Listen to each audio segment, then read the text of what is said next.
All right, good afternoon. Appreciate you being here.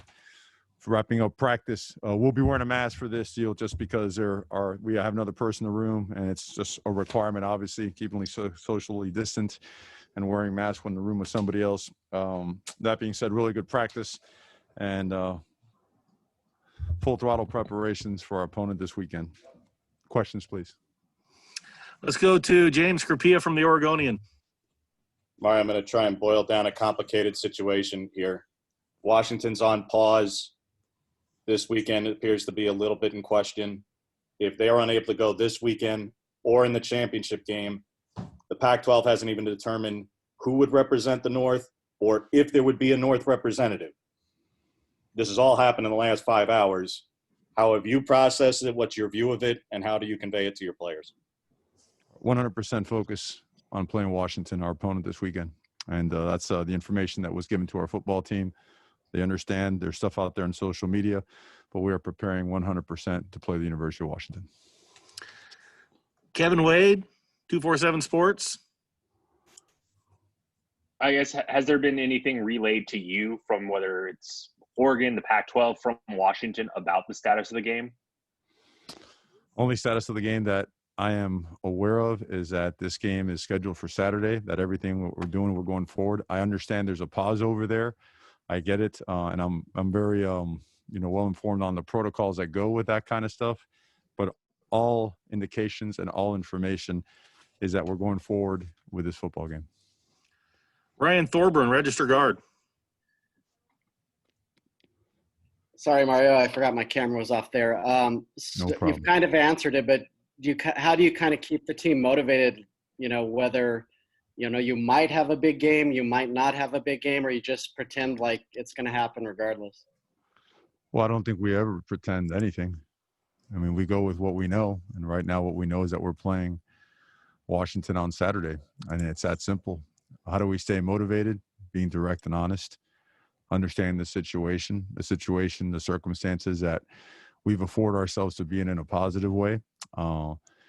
And at the same time, making sure that if there's any change that we'll certainly let everybody know. But we don't try to head fake our way into all this stuff. And it's as simple as, if you're not motivated for this, you're in the wrong program. And I believe our players, especially after watching practice yesterday and today, even when they heard of a pause, that the intensity and the physicality was real good. It's what we're looking for in practice. So, Eric Scopel, 247 Sports. Well, you guys haven't had to pause during the season, but you did have a little pause in fall camp. How much does that slow progress? And obviously you can't put yourself in Washington's shoes entirely, but did you find that to be maybe an advantage that they're not able to practice like they normally would today and whatever the future holds? I don't know, because I don't know what another team would do with a pause. I know when we had a pause, it was a little bit different because testing and the testing, the backup testing wasn't as advanced. Remember, it was just antigen testing, and then to get your PCRs, you had to send them down the road. So our pause took up more than a day. It took about I think 3 or 4 days. And so it really, it canceled our scrimmage. It canceled our practice after our scrimmage and our in-person meeting. So that was significant. I think nowadays, when I say nowadays, a couple weeks later, with the advancement of rapid PCR testing and being able to get results, I think teams are able to make their decisions and advance one way or the other quicker. So, but for us back in the summer, certainly it was something that wasn't pleasant, and luckily for us, they were false positives. AJ Jacobson, Rivals. Coach, I was taking a look at that Washington defense, and up front, they're very, very stout, put a lot of pressure on quarterbacks. How do you keep Justin clean this game? Justin, well, I'll call the Chargers and see how they're keeping him clean. Well, I appreciate you, buddy. No, you're absolutely right. They do a great job getting to the quarterback. And it's not just the edge players. The edge players do a great job, but their pressure packages and their exotic stuff on third down puts a lot of pressure on the entire offensive line. They put a lot of guys in one-on-ones and certainly make you get rid of the ball quickly. They play with power up front. They collapse the pocket very well. And they're long on the edges, long and explosive, very fast, slippery. They go speed to power. They beat you with speed. So your technique, your fundamentals, your eye discipline got to be at an all-time high. And you certainly just can't sit back there in that pocket and get comfortable. At the same time, they play a lot of man coverage outside, try to disrupt the timing of the passing game, certainly try to make it difficult for guys to get open. So, like you mentioned, they do a really good job, so we certainly have to be at our best. Max Torres, Scoop Duck. Mario, so much out of your control in this crazy season. Given the recent news, opportunity to compete for a conference title was up in the air. With all that in mind, what would constitute a successful season for you?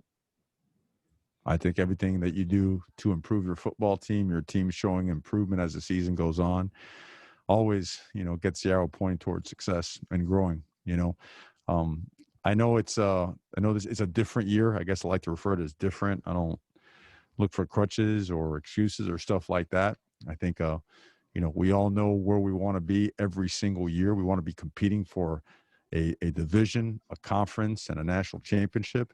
And anytime you can put yourself in that situation, there is some type of growth and certainly going in the positive direction. So there's a lot of stuff. I can't get into every single goal that we have, but certainly there's a lot of things we got to do better at, some things we've done well, but all in all, we're always going to be striving to be better than what we're doing.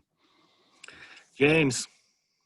Can appreciate that you're proceeding as you are, Mario, but given that there's going to be word here in the next probably few hours, in the meanwhile, there's finite possibilities in terms of if you had to pivot, at least with the other games in the league still standing.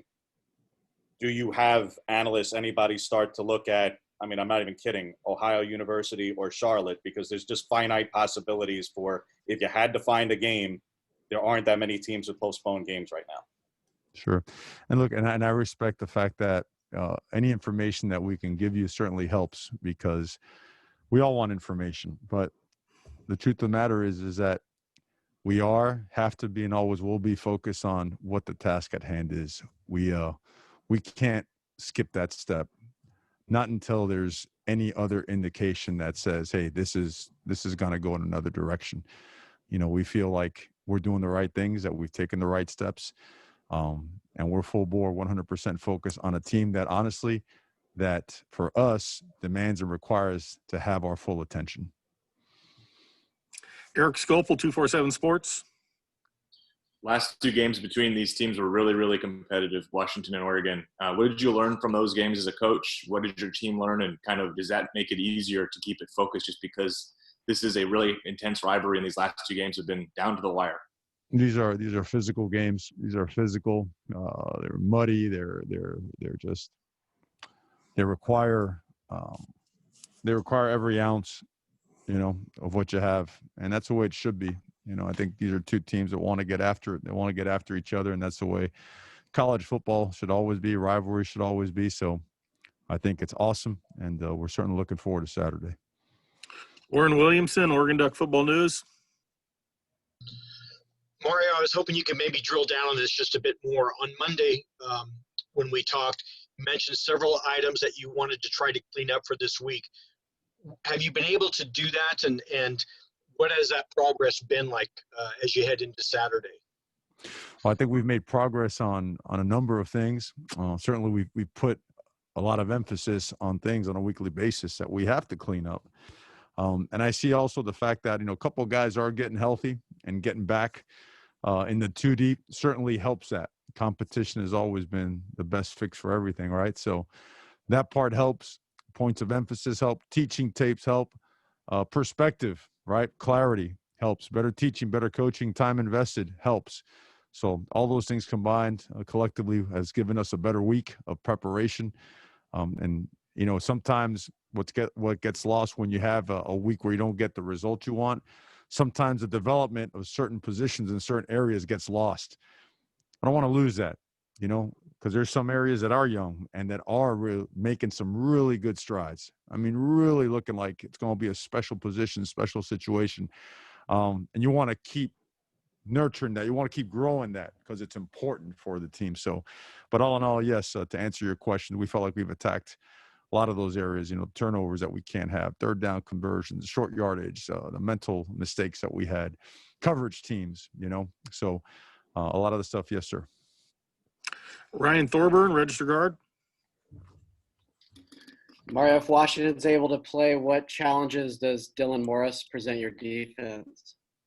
Yeah, he does a lot now, and I think people are starting to, when they've watched him, they realize that not only is he a great quarterback, he could also run the ball extremely well and has great pocket presence because he's made some unbelievable throws, and he's found ways to dig the team sometimes out of a pretty heavy deficit and put themselves not only in winning football games, but also in position to win. And a lot of it has been him not only playing in the system, but also making plays and using his feet and finding guys.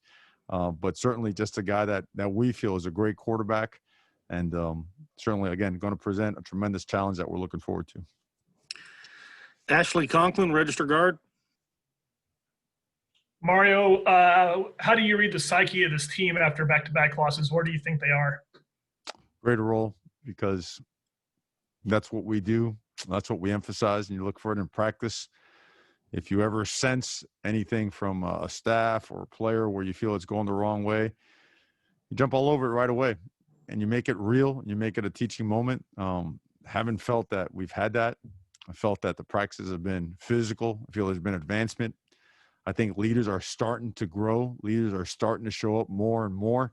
And understanding that all these games with so much parity and talent around the conference requires everything. And all the stuff that we're doing now has to carry over into real execution, right? Because real physicality and effort and toughness in practice has to carry over into real game execution, right?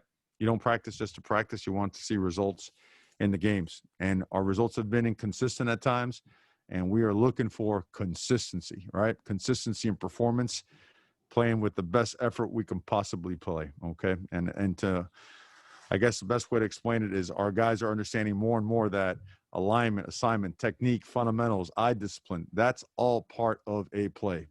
It's not just the lines that show who you're blocking, where you're running a route to, who you're handing the ball off to. All those things come together, the what, the how, and the why. And I think we're growing in that manner. Time for two more. Matt Preem, 247 Sports. Mario, you've talked a lot in the past about worrying about things you can control. How important is that message right now? And what's kind of been the focus you feel like with the team and how they've been able to handle that right now? Yeah, we've been pounding it good because I think I've heard that a lot before I even got to the team, because that's what I want to do today first, as soon as we got on the field, because the news of the pause broke when we were already in meetings. So before you even started your walkthroughs, you want to make sure you guide the team and say, look, this is where it's at. Right now, it's all systems go. We're going to play a game on Saturday, and we'll inform each other of whatever happens when it happens. But as of right now, we have this opportunity, and we must take this opportunity to get better, because we need to get better, and we will not waste it. And from there, they took control. They really did. They credit to the players for taking control of the practice, credit for the energy they brought to the table, and for finishing the practice strong. So that's been our approach to handling it. Last question, A.J. Jacobson, Rivals. Coach, that tight end of theirs, Otten, very, very big part of their passing offense. How do you account for him on Saturday? He's a big guy. You know, they have a couple tight ends, you know, and they use the fullback as well. The tight ends, they have great wide receivers, big offensive line. So you have to account for him, but you have to account for all their players. Those guys all they use them. They use them all in different ways. The tight ends are involved in protections. They're involved in the running game. They're involved in the passing game as well. And certainly, you know, he's been targeted a good number of times. And then you have some really explosive wide receivers and running backs that you have to account for as well. So I guess that doesn't answer your question. I'm basically saying account for everybody, right, and everything. But no, the guy, you got to give him credit. He's a great football player, and you know, we're looking forward to the matchup. Thank you, Coach. Appreciate your time. Okay, guys. Thank you. Have a good day.